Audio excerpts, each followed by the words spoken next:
има едно доста голямо неразбиране относно каква е услугата на брокера. Аз скоро направих едно проучване в социалните мрежи, където основно мненията бяха, че брокерите за нищо не стават, че не вършат никаква работа, че услугата им няма никаква стойност. Бяхме сравнени с градските гълъби даже в един коментар. И точно това ме накара така да се опитам да презентирам какво означава брокерската услуга.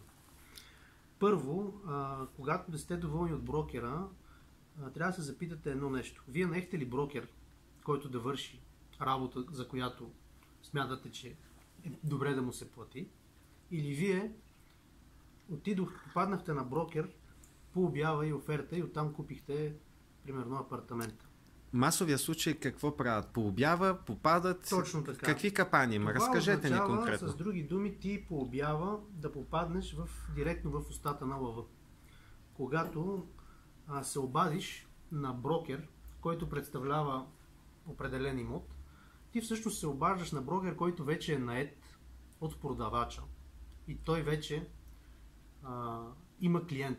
Клиентът е продавача, не сте вие. Вие просто се обаждате на тази обява и очаквате брокера да ви защити интерес. Няма как брокера да защити интерес, след като вече той е нает от другата страна по сделката.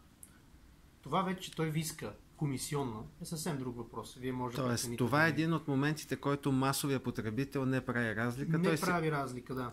Ясно. Защото едно е, когато отидеш при брокер, който вече е нает от някой и очакваш да ти свърши работа. И съвсем друго е, когато ти наемеш брокер, който да защитава твоя интерес. И да свърши твоята работа. Точно така. И с него да отидеш при този брокер и брокера да те представлява теб пред него, пред този брокер, който е на отсрещната страна, и той да влезе в преговори, за да защити твоя интерес.